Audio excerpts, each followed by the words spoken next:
Ya, halo semuanya, selamat malam kembali lagi di QID Media. Jadi seperti yang teman-teman lihat, malam hari ini saya sedang tidak di atas motor, tidak sedang melakukan riding juga. Tapi pada kesempatan kali ini saya ingin menjawab beberapa pertanyaan dan juga komentar teman-teman semua, terutama terkait video saya yang berhubungan dengan Kawasaki Versys X250.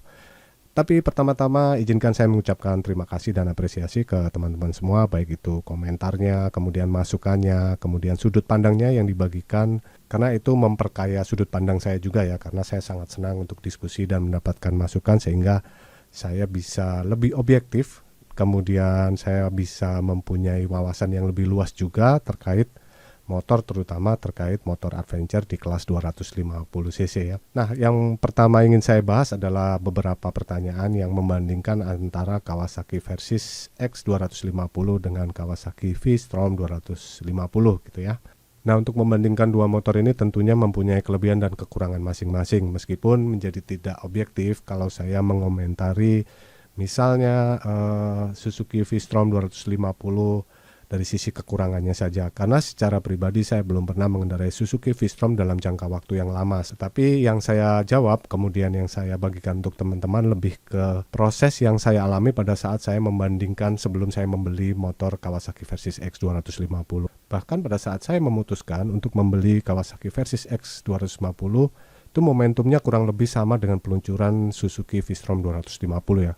Tidak berselang lama motor Suzuki V-Strom itu diluncurkan. Nah, secara preferensi pribadi mungkin kalau agak random atau lompat-lompat apa yang saya bahas terkait kelebihan dan kekurangan masing-masing, mohon maaf ya teman-teman, karena video ini sifatnya spontan aja. Lebih baik saya buat video dan nantinya saya sangat menantikan komentar dan masukan dari teman-teman semua. Jadi pada saat saya akan membeli Kawasaki Versys X250, pada waktu itu memang jujur saja saya membandingkan 3 motor ya.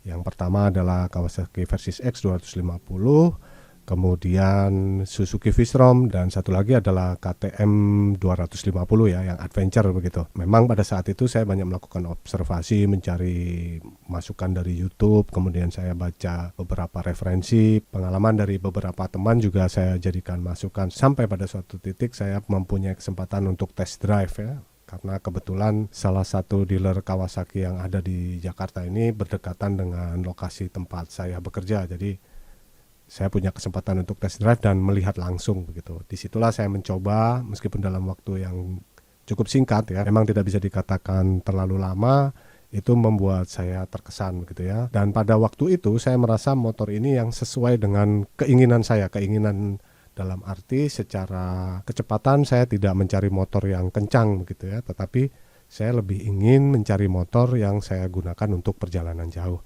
Dan motor ini secara fisik sudah mencukupi buat saya. Secara desain memang nggak semua orang suka juga karena ada beberapa bagian yang terlihat terlalu gemuk dan lain-lain, tapi saya coba kesampingkan itu dan saya coba mengendarai dan cukup enak ya, cukup membuat saya puas dan meyakinkan kalau motor ini pas dengan yang saya butuhkan gitu. Nah, di sisi lain waktu itu KTM saya sempat membaca beberapa referensi, kemudian beberapa konten di YouTube yang saya coba observasi.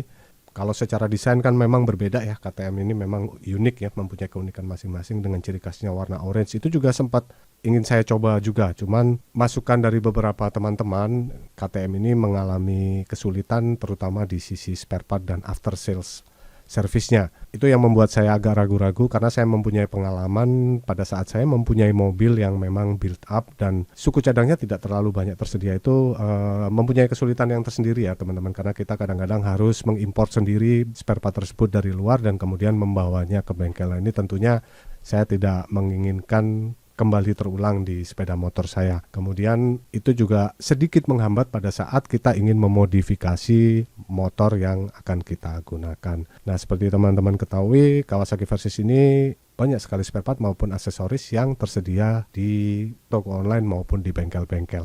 Nah, itulah kira-kira sedikit pertimbangan ya teman-teman yang latar belakang kenapa saya memilih untuk meminang Kawasaki Versys X250 ini. Waktu itu saya hampir bergeser juga untuk meminang Suzuki V-Strom. Pada waktu kemunculan awalnya sempat membuat saya hampir beralih pilihan, karena secara desain, secara look motornya cukup oke, slim juga bentuknya. Dan waktu itu Suzuki V-Strom memberikan bonus sidebox dari Shad. Itu juga jadi pertimbangan sendiri karena sudah nggak perlu repot-repot modif, kita udah mendapatkan 2 sidebox yang cukup bagus begitu.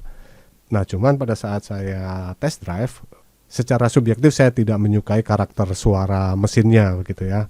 Dan kembali lagi ini semua memang sifatnya adalah subjektif, tetapi sejauh mana motor tersebut sesuai dengan gambaran kemudian keinginan kita dan sejauh mana motor ini bisa memenuhi apa yang kita bayangkan itu ya teman-teman. Nah, tapi tentunya pendapat teman-teman juga saya tidak menyalahkan, juga sangat bersyukur, berterima kasih karena itu memperkaya wawasan kita semua. Dan saya juga kalau ada sesuatu yang perlu saya bagikan, baik kelebihan, kekurangan, atau ada kendala, atau misalnya ada keistimewaan tertentu, saya pasti akan bagikan ya teman-teman.